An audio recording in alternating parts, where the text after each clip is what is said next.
Mesdames et messieurs, je suis très heureux de vous savoir nombreux chez vous. Je me suis déplacé pour vous, pour chercher l'information, mais surtout pour vous montrer aussi ce qu'il y a de beau dans notre pays.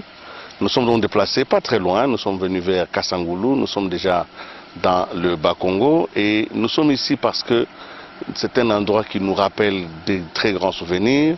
Il y a quelques années, nous étions à cet endroit, c'était simplement la forêt, il n'y avait rien. Il y avait un homme qui avait une foi et une vision. Toutes ces années sont passées. Qu'est devenue cette vision? Qu'est devenu cet endroit? Voilà les choses qui nous ont intéressés ce matin.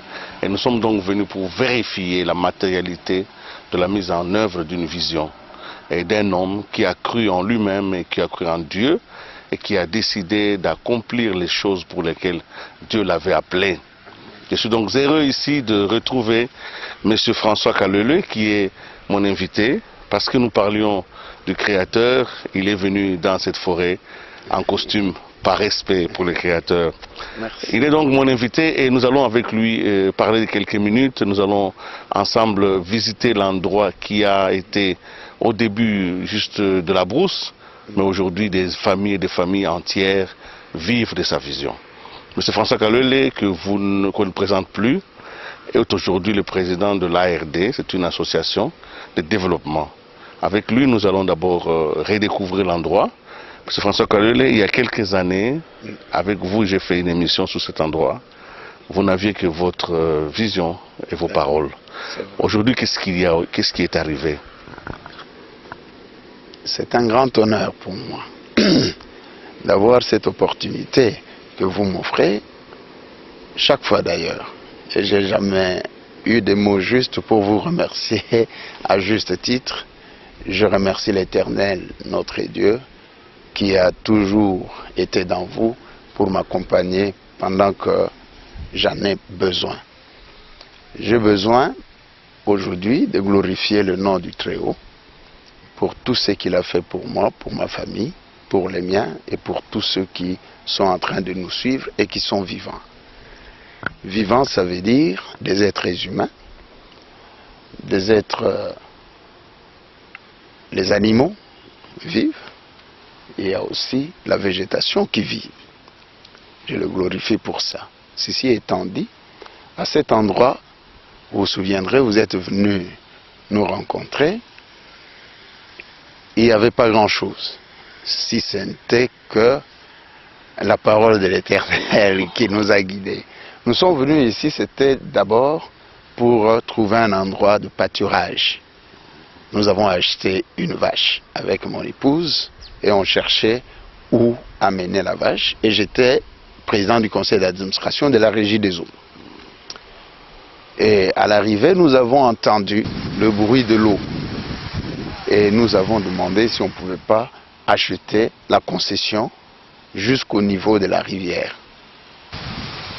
le propriétaire que vous allez voir, l'ancien propriétaire, nous a dit que non, il allait s'accorder 5 mètres tout du long de la rivière parce qu'il voulait garder cette rivière. Et nous avons dit que non, non, non, nous allons amener nos vaches, s'abreuver dans cette rivière-là, s'il y avait moyen d'accepter que nous puissions l'acheter.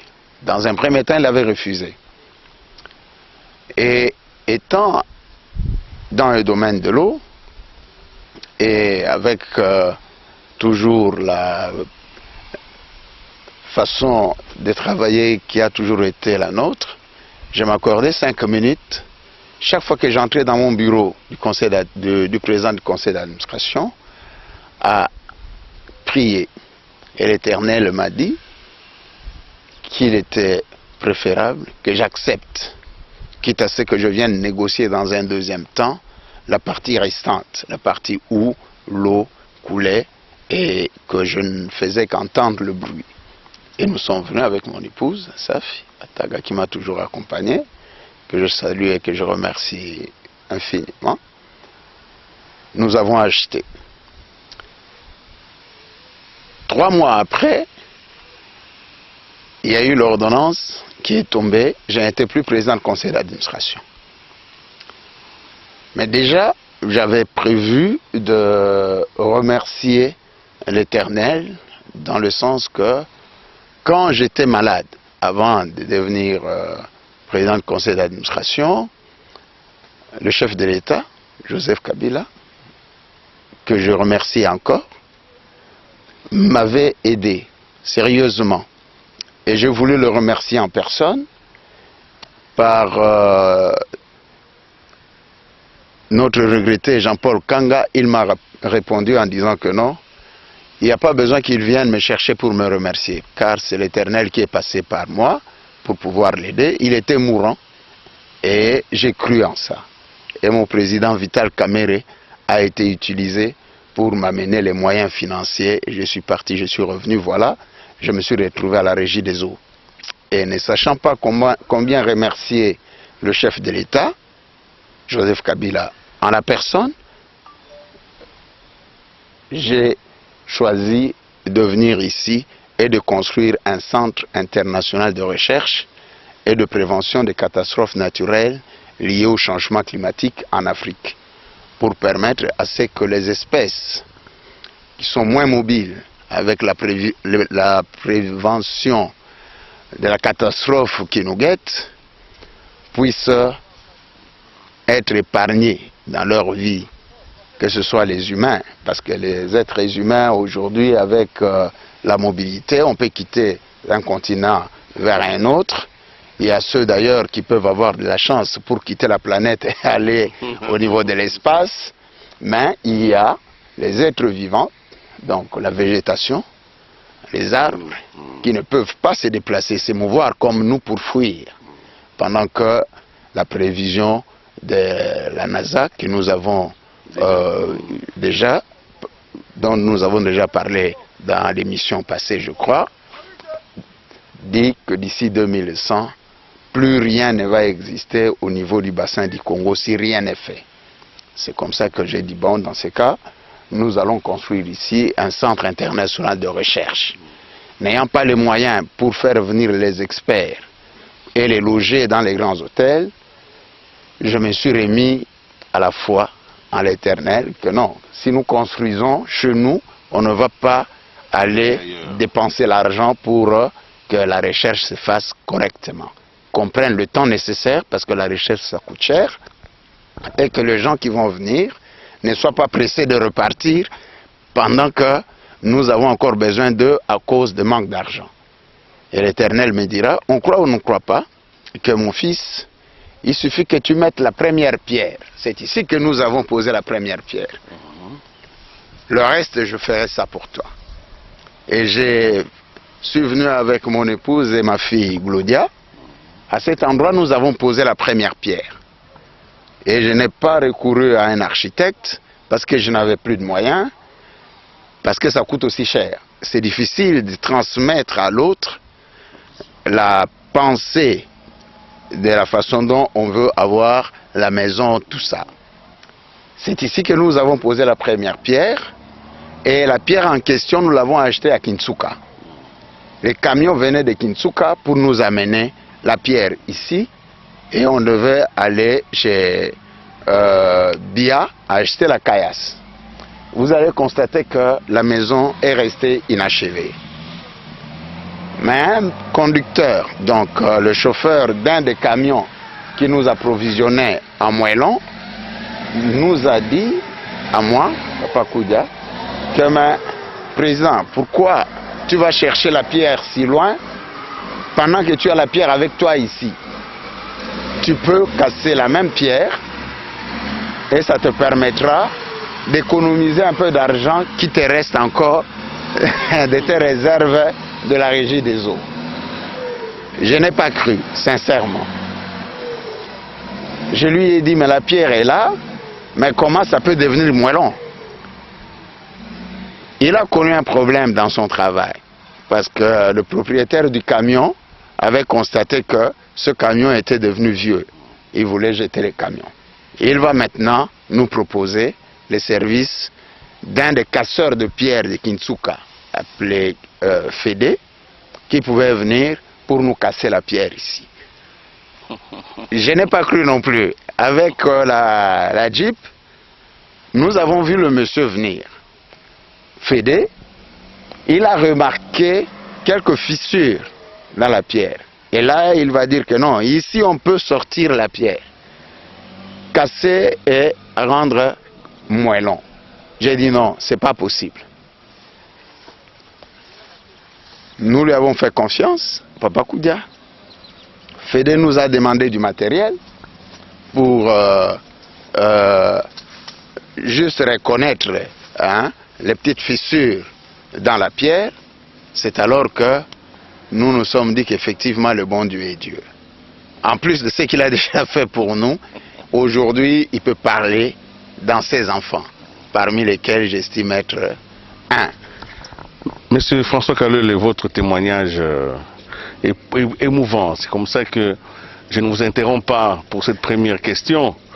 Je me dis simplement que les téléspectateurs qui nous suivent se rendent compte que venus ici pour donner la vie à une vache, c'est à une population finalement qui donne la vie. Vous êtes venus ici et vous avez découvert non seulement que vous étiez sur un roc, oui, mais en même temps vous êtes sur une rivière. Tout vous voyez, vous avez voulu mettre en place un centre de recherche pour la protection des êtres vivants et les éléments de la nature vous ont répondu. Tout à fait. La pierre a répondu, l'eau a répondu et vous avez maintenant le feu de l'action qui répond. Amen. Alors nous allons continuer parce que je ne voudrais pas poser trop de questions.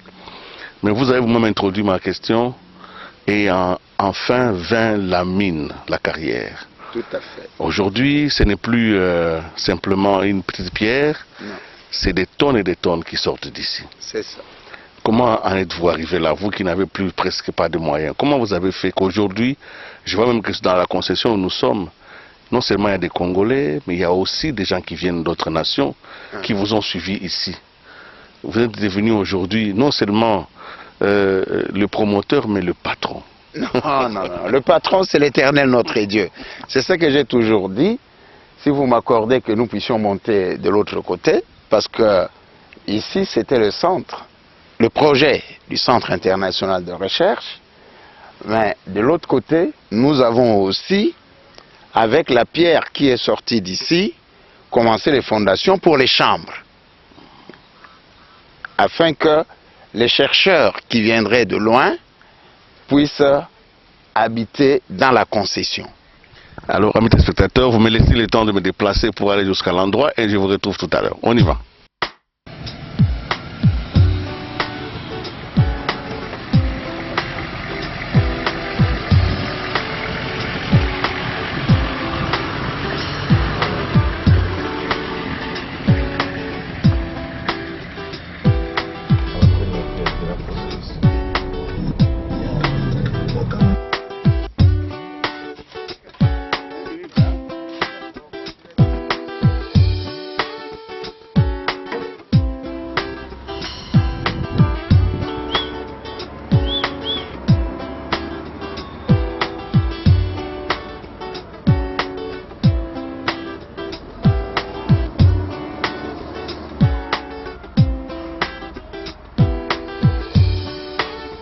Amis téléspectateurs, nous venons de nous déplacer de là où nous étions à la première période du centre de recherche sur la préservation de la nature. Vous avez vu, nous sommes ici montés avec mon invité, M. François Kalouele.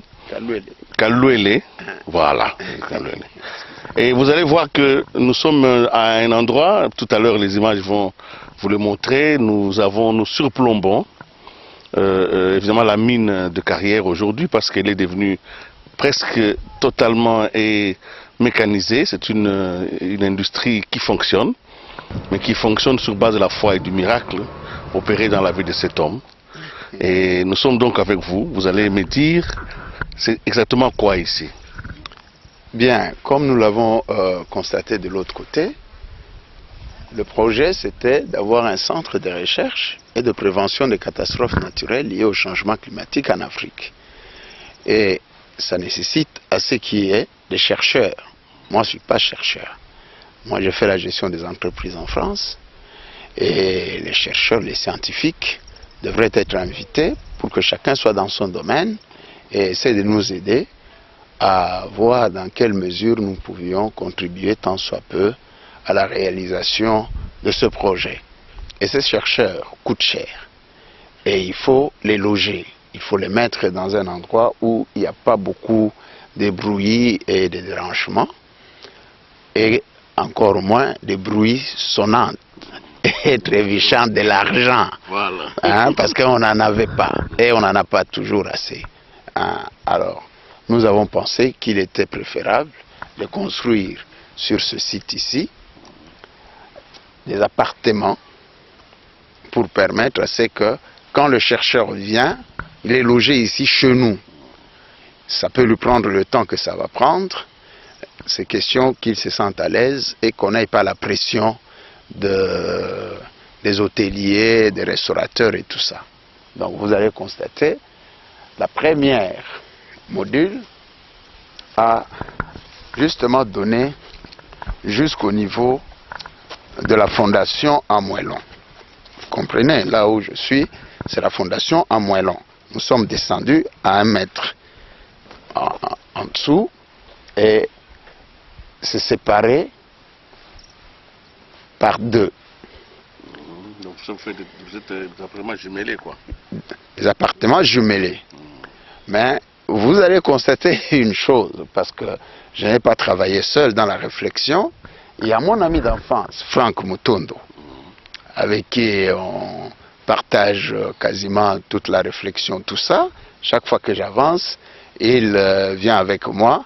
Quand j'étais à la Régie des eaux, on a essayé de revivifier le Comité national d'action et de l'assainissement, de triste mémoire hélas, pour soutenir ce projet. C'est comme ça que nous sommes revenus dans notre projet initial et il m'a fait remarquer, quand nous avons déjà fini ici, nous sommes allés de l'autre côté, il n'y avait plus d'argent. Les moellons sont là, mais on n'a pas fait la finition comme ça pour commencer à monter avec les briques cuites que nous avons achetées à Kassangoulou. Et la troisième module aussi, que vous allez aussi voir, c'est quasiment à la fin. Il n'y avait plus rien, il n'y avait plus d'argent. Mais quand le moellon est sorti d'ici, avec notre ami Fédé, Papa Koudia, qui n'avait plus de camions, ils ont intéressé maman. Pendant qu'on faisait des démarches pour aller voir si les indemnités de sortie allaient sortir, tout ça. Et je rappelle que c'est jamais sorti. C'est jamais sorti, jusqu'à aujourd'hui. Il faut le dire. Ah, c'est jamais sorti. Là, on va me dire que non. On vient de me dire qu'ils ont produit en une journée quasiment 10 camions bennes de 20 tonnes. On ne saura pas consommer les 10 camions. Est-ce que je ne peux pas instruire qu'on puisse monter la pierre en question là-haut, la quantité qui va rester, qu'on vende ça? Je lui dis, mais on va vendre ça comment? Parce que c'est la pierre qui est, je ne sais pas, c'est très... Elle dit non, c'est sorti, cassé en morceaux, et ce sont les moellons que nous achetons à Kinsouk. Par curiosité, j'ai dit, ok, je te fais confiance, mais j'arrive. Arrivé ici, il y a un camion d'un jeune à nous, parce que j'avais un chauffeur aussi, Jean-René, qui est venu pour nous rendre visite. Comme vous savez, quand on se sépare en bon terme avec ses collaborateurs, il est venu avec son ami qui avait aussi un camion, Rapa. Il a dit non, maman la cause de la vie, non, bah, client déjà pour la 5 rotations. C'est de là qu'est parti le déclic que c'était un produit commerçable. Les 5 camions étaient vendus et nous avons vu l'argent et il fallait maintenant descendre en profondeur pour savoir comment on peut faire pour obtenir les documents juridiques qui sécurisent non seulement la concession mais l'exploitation de la pierre pour que nous puissions rester dans la légalité, parce que à César ce qui est à César, à Dieu ce qui est à Dieu. Donc il fallait formaliser et obtenir les documents au niveau du cadastre minier. Et quand nous sommes allés, nous avons effectivement trouvé les responsables au niveau du cadastre minier qui nous ont très bien accueillis, nous ont guidés et nous avons rempli les formalités pour maintenant devenir le petit centre d'exploitation semi-industriel que nous avons. Mais nous étions butés à un problème. Le matériel, ça coûte excessivement cher. Ça coûte excessivement cher. Qu'est-ce qui va se passer encore dans le domaine du miracle, comme nous le disons? Il fallait, la quantité qui était visible là, était finie. Nous avons pu avoir un peu d'argent. C'est comme ça que nous sommes allés acheter un peu de matériel à Kinshasa, mais on ne savait pas que de façon séparée, ça ne servait à rien. Un concasseur doit marcher, doit fonctionner avec des tapis, avec des tamis, tout ça. Et il fallait forer maintenant la pierre. Et pour forer la pierre, nous avons passé 6 mois. On ne savait pas où trouver le matériel. Et nous sommes allés chercher un camion Ben pour remettre à notre ami Koudiaké, et nous a aidé à réaliser que ici on pouvait vendre la pierre, qui n'avait plus de camion parce que, comme je vous l'ai dit tantôt, il y a un commissionnaire qui va nous amener à Limete. À Limete là-bas, c'était pour qu'on puisse trouver un camion d'occasion. On va constater qu'il y a un concasseur abandonné dans l'enceinte, dans la concession au niveau de Première Rue. Ayant déjà vu ça sur photo, avec la maman, nous allons réaliser que non, qu'on pose quand même la question de savoir, est-ce qu'ils ne peuvent pas vendre? Le monsieur qui était là, c'était un Chinois. Il va dire non, notre patron n'est pas ici, il est parti en vacances pour 2 mois.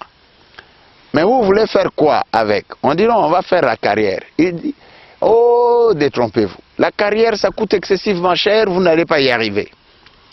Il faut commencer par forer la pierre, tout ça. Et il faut le faire exploser. On n'avait pas d'expert. On va forer avec quoi? Il dit non, nous on peut vous vendre du matériel pour forer. Mais pour le moment, il n'y a pas besoin de nous déranger avec vos questions. Attendez qu'ils reviennent. Il fallait patienter 2 mois. On va amener maintenant Fédé là-bas, parce qu'il était buté à un problème, c'est qu'il n'y avait plus la récolte facile là, de trouver des moellons avec les fissures dans la pierre. Il regarde le matériel. Il revient ici, après la pluie, il va constater que non, il y avait déjà des trous forés dans la pierre de 3 mètres. Et la concession ici, qui n'a jamais appartenu à quelqu'un d'autre ici, ce n'est au chef coutumier, on a retrouvé 60 trous, 63 trous de 3 mètres que nous n'avons jamais fait quand on n'avait pas notre partenaire actuel. Il va dire non, on doit le nettoyer. On va nettoyer comment? Il nous a montré comment il fallait faire. Il fallait trouver des produits explosifs. Pendant qu'on avait déjà les documents avec cadastre minier, il nous a dit non, l'exclusivité est accordée à Afridex. Nous sommes allés, nous avons versé un peu d'argent qu'on avait de réserve de la vente de la pierre là, artisanale. Afridex a mis 3 mois pour nous livrer le produit explosif. Et pendant ce temps-là, la vie était devenue très difficile. Nous avons monté les projets avec mon ami Franck. Nous sommes allés voir la BAD pour solliciter un financement. Écoutez, nous sommes vraiment bloqués. Voici le projet. Est-ce que vous ne pouvez pas nous financer? Nous avons déposé les documents, mais on nous a appelés par le numéro de notre ancien ADT, Alphonse Mabolo, parce qu'on a mis son numéro de téléphone aussi là-dessus, c'est un ami que je salue au passage, pour dire que non, M. Koulibaly, le représentant de la BAD, a vu votre correspondance, souhaiterait vous recevoir. J'ai dit, ah, ça commence quand même à prendre. Hein. Nous sommes allés, c'était dans l'immeuble de la CCIZ, non, de la BCZ, sur le boulevard. Et lui, il nous a fait chaud au cœur. Il nous a dit, mais on n'a jamais cru qu'un Congolais pouvait réfléchir comme vous avez réfléchi ici. J'ai dit, pourquoi? Il dit, non, parce que c'est bien structuré, mais où est-ce que vous allez loger vos gens? J'ai dit, mais nous avons une concession là-bas où nous avons déjà des fondations d'implanter. Le peu d'argent qu'on avait, on a voulu mettre dans ce qui peut produire, parce que maintenant on ne travaille plus au niveau de l'État, de la Régie des eaux, et on est maintenant bloqué. Il dira, je vais vous aider, mais il faut commencer par le ministère de l'Environnement, obtenir la lettre et la recommandation du ministre de l'Environnement pour que nous, au niveau de la BAD, nous puissions vous soutenir.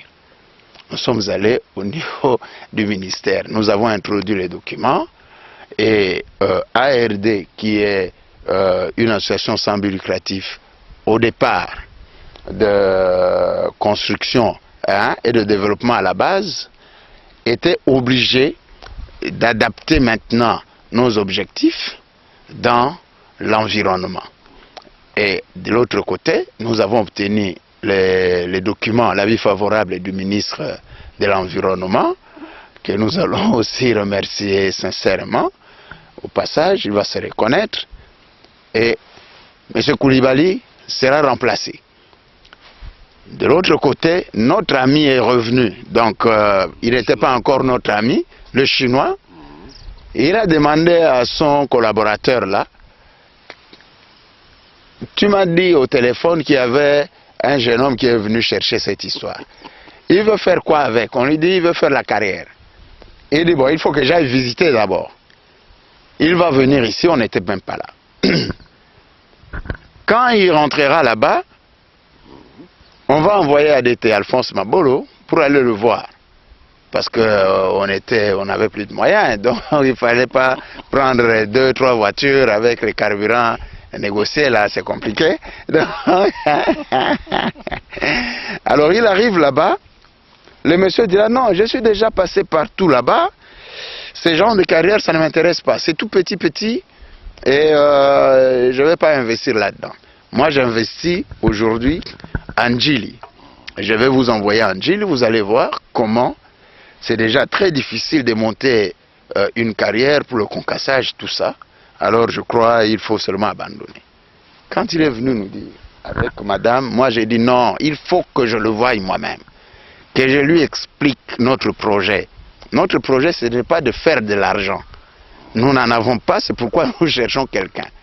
Le produit que nous avons, c'est un produit commerçable. Avec son aide, on peut trouver un moyen. Il nous amène le matériel qui est en train de pourrir dehors là. Hein? On va concasser la pierre. Il va avoir le prix pour son matériel et après il va nous laisser le matériel, on va se débrouiller avec. Il va trouver la proposition intéressante, c'est M. Zen. Il viendra maintenant constater qu'avec l'eau, tel que vous le dites, la pierre est à fleur. Et nous avons tous les documents. Et il ne reste que le matériel. C'est comme ça que, de fil en aiguille, nous sommes arrivés aujourd'hui à penser qu'il était préférable d'exploiter ici la pierre et d'amener le projet du centre de recherche à l'entrée de de la route où il venait de nous être proposé une concession pour l'exploitation agricole. Alors, mon ami Franck Mutondo va remarquer ici que quand vous voyez ça, parce que c'est un informaticien, lui il a fait les mathématiques, lui, il est très intelligent, plus intelligent que moi d'ailleurs. Depuis le bas âge, là, il faisait tous les très bons points à l'école. Alors, il va remarquer que quand vous prenez juste la partie ici et vous coupez là-bas, ça vous fait la carte SIM. Vous voyez le dessin de la carte SIM. Oui, oui. Et il y a deux cartes SIM collées par la base, si on peut dire, si c'était le triangle en fait, hein, collées par la base. Et pour lui, il dit, c'est que le bon Dieu a mis ça dans ta tête, je sais que le bon Dieu agira pour qu'on puisse réussir. Il se connecte avec toi, comme on se connecte avec le téléphone, avec la carte SIM là, et de l'autre côté, étant donné que c'est plus grand, hein, parce qu'ici on les sépare. Mais le centre de recherche, on ne les sépare pas comme ça. Le même dessin que nous voyons de l'autre côté est repris. Mais lui, il dit, et là, ça doit être carte mémoire. Carte mémoire comme dans des appareils photo, tout ça. Et ça communique. On a rigolé là-dessus. Et voilà, on a cru. Et aujourd'hui, vous nous faites honneur de venir nous voir. Mesdames et messieurs, vous comprenez que c'est un témoignage, mais c'est en même temps la vie au quotidien. Vous avez vu, ce n'est plus artisanal, c'est semi-industriel, c'est le travail des Congolais, ça produit et ça tourne. Ça tourne parce que des hommes ont cru qu'ils pouvaient faire quelque chose, mais ils ont cru beaucoup aussi qu'ils étaient dirigés d'en haut et qu'ils pouvaient écouter cette voix intérieure. Vous avez des choses intéressantes, mais avant que je ne revienne à vous pour les grandes conclusions, je vais quand même visiter celle dont on a parlé beaucoup. Derrière chaque homme, il y a une femme. Cette femme-là dont on parle, qui a cru, qui savait, elle, que si je soutiens mon mari dans les difficultés, je ne l'ai pas dit, mais ce Kalele avait été extrêmement malade. Il était dit mourant, il était mort. Par la force de Dieu, au travers des hommes qu'il a cités, notamment le président de la République, il est aujourd'hui en vie et il travaille. Sur la vie qui lui a été prêtée, la seconde chance qui lui a été donnée, il a fait de cette chance-là la chance pour beaucoup de gens. Mais il l'a fait grâce à quelqu'un qui ne l'a pas abandonné tout au long de ses parcours. Et j'ai le plaisir aujourd'hui d'interroger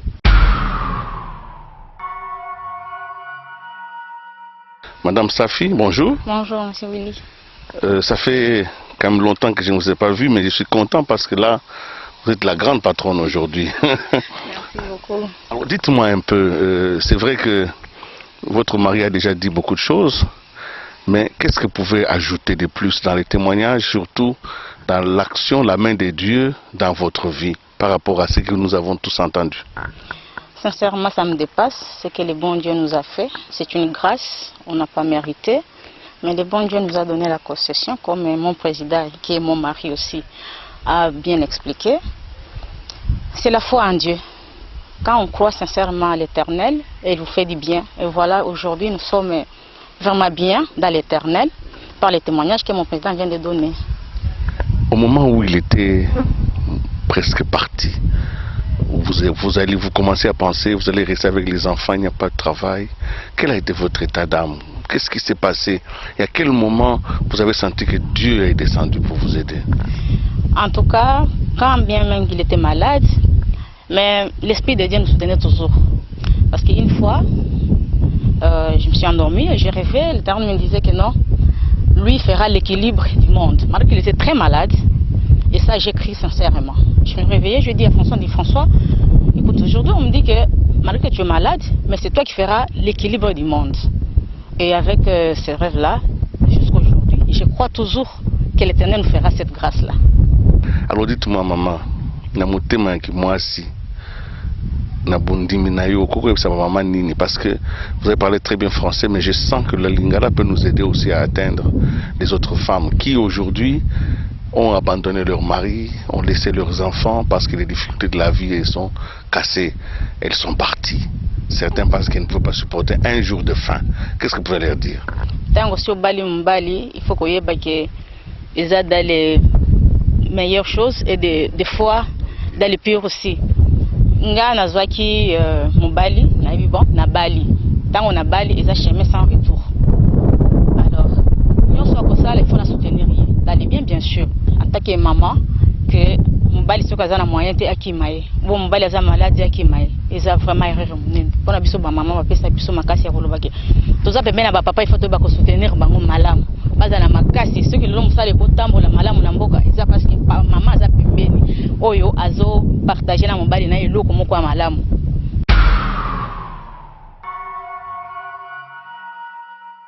Nous venons là de suivre Madame Kalele. Son témoignage est émouvant et ses conseils, j'espère qu'ils sont allés aux oreilles de ceux qui sont attentifs. Mais une chose est certaine, ces villages dans lesquels se déroule l'activité minière de carrière de l'ARD est un village qui a commencé il y a près de 40 ans par l'histoire d'un homme qui est vivant. Il a un jour décidé de quitter là où il vivait pour venir commencer une histoire extraordinaire dans ces villages, pour construire, planter des arbres et installer en tout cas une forme de cellule pionnière. Le vieux Joseph que nous allons voir tout à l'heure est le chef de ce village. C'est un village qui n'a pas hérité de ses parents. Il est l'ancêtre de ce village parce qu'il est le premier, il est la sémence de ce village. Il a un témoignage émouvant, un témoignage puissant. Nous vous demandons simplement de l'écouter dans les quelques extraits qu'il a accordés dans une longue interview.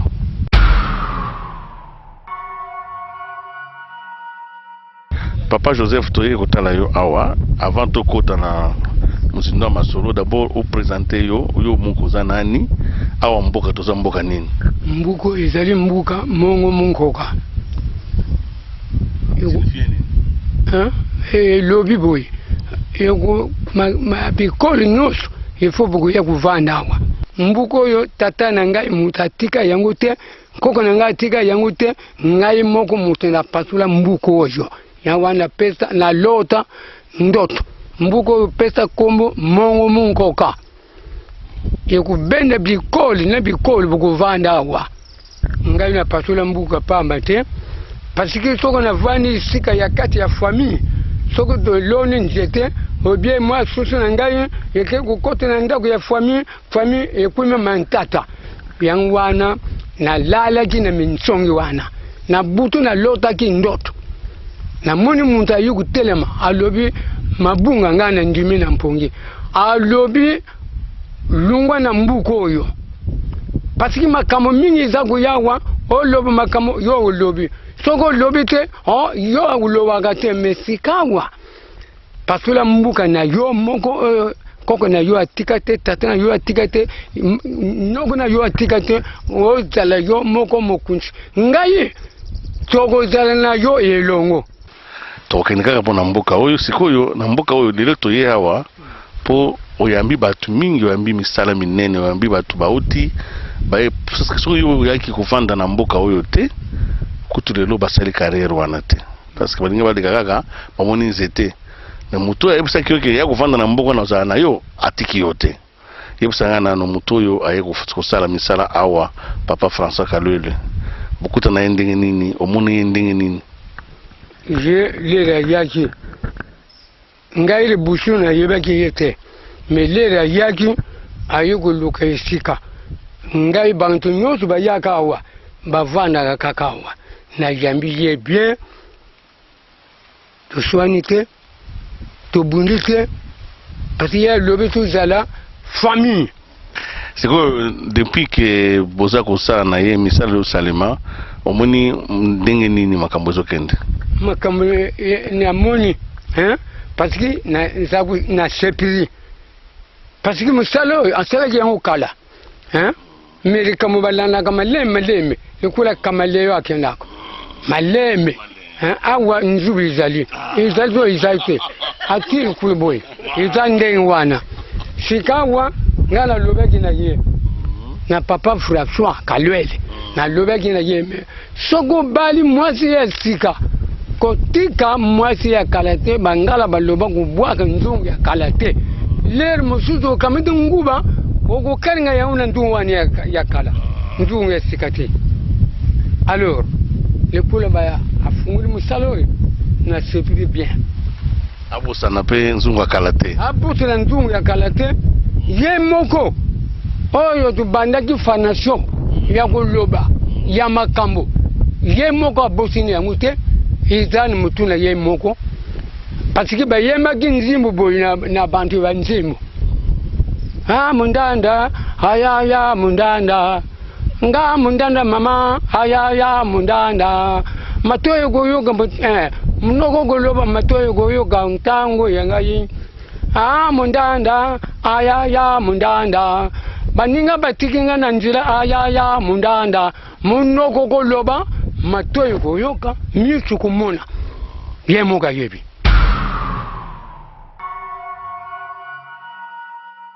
Je vais rejoindre rapidement M. Kalele, avec lequel nous allons essayer d'atterrir, parce que nous sommes montés très haut.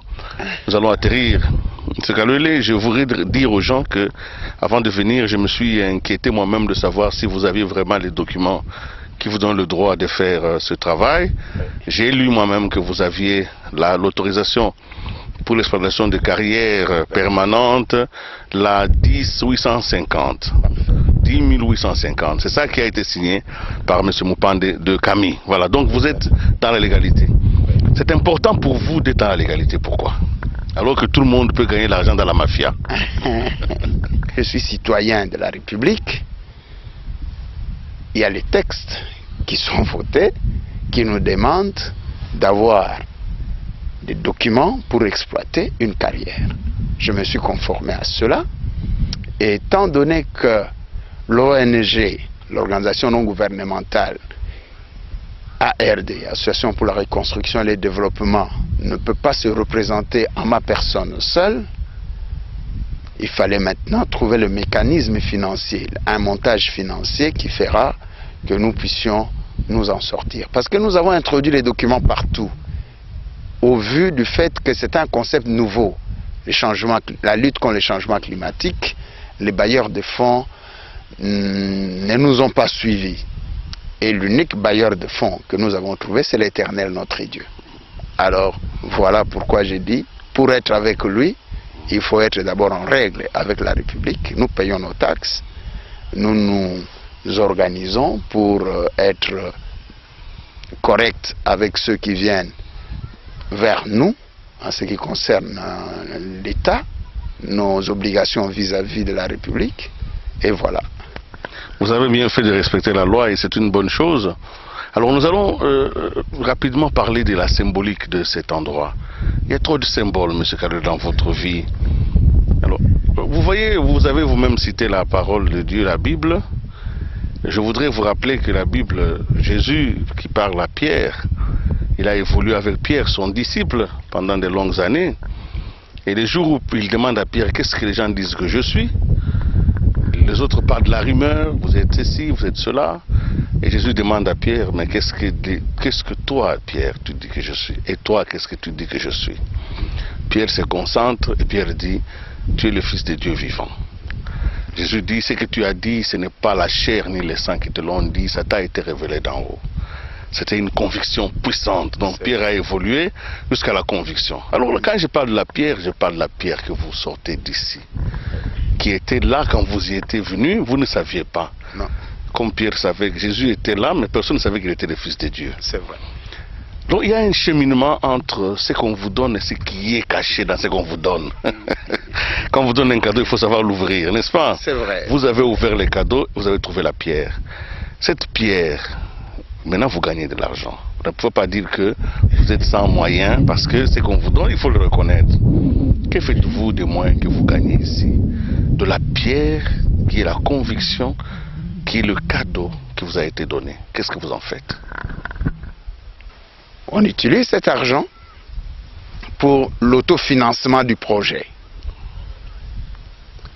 Et le paiement du matériel qui nous a été accordé par notre ami, le Chinois. Parce que tout le monde dit, écoutez, les Congolais, il ne faut pas leur faire confiance, tout ça. Nous avons dit non, venez, nous n'avons pas de garantie à vous donner. Vous comprenez? Amener le matériel, c'est un produit commerçable, comme je l'ai dit tout à l'heure. Le produit de la vente servira premièrement à payer le matériel pour une période donnée. Après, le matériel nous reviendra de droit. Ils ne seront plus ici. J'aimerais qu'ils continuent avec nous, peut-être dans d'autres projets aussi. Mais le très peu qu'on nous donne, avec tous ceux qui sont avec nous, sont les membres de ARD, et ils passent par des fidèles, parce que quand on parle de un fidèle, il y a deux fois petit pour apporter équivoque, fidèle, parce que d'autres à sa place pouvaient bouffer de l'argent. Vous pouvez dire que non, le monsieur là c'est fini, il ne va pas vivre, mais comment le chef m'envoie l'aider à se déplacer, je bouffe l'argent. Il n'a pas bouffé cet argent. Il y a Wivine Moleka. Pendant que le chef était en déplacement, lui-même, le président Vital Kamerhe, que je respecte beaucoup, était à Mbuji-Mayi. Nous, en Afrique du Sud, c'était pareil. Ils ont dit que non, on a fait ce qu'on a pu, il faut qu'il rentre à Kinshasa. Et l'argent est passé par les mains de l'honorable Wivine Moleka, à qui je n'ai jamais dit autant merci. Tout ça, c'est l'Éternel, notre Dieu, qui agit dans ses enfants, dès lors qu'on a l'humilité de reconnaître qu'il est Dieu et il est Père. Voilà ce que je peux dire. Merci beaucoup, M. François Kalele, président de l'ARD. Merci beaucoup aussi aux téléspectateurs. Je vous ai amené dans des espaces de niveau, mais je voudrais retenir avec vous qu'il faut effectivement remettre les créatures à sa place. Nous sommes les enfants de Dieu. Mais pour être un enfant, il faut respecter la loi de son Père. Et le Père nous demande de nous aimer les uns les autres et de travailler pour la promotion de ce monde. Je voudrais donc avec joie vous dire merci de nous avoir accompagnés, mais surtout aussi, je voudrais vous demander, vous qui avez la puissance et le talent de prier pour mon invité. Je le demande rarement de prier pour sa femme et pour ses enfants. Où que vous soyez, priez pour son œuvre, parce que ce qu'il fait aujourd'hui est un fondamental de ce qui structure une société. Avec plaisir, et de Kasangulu j'étais dans ce village qui signifie ce que nos ancêtres nous ont laissé. Ce village ici, je vous dis au revoir et vous souhaite de passer une agréable soirée où vous êtes, mais surtout de vous donner la promesse de vous retrouver la prochaine fois pour un autre numéro. Mais M. Kalele, moi je ne lâcherai pas, je continuerai. Peut-être dans quelques mois, vous le verrez encore. Au revoir et à la prochaine.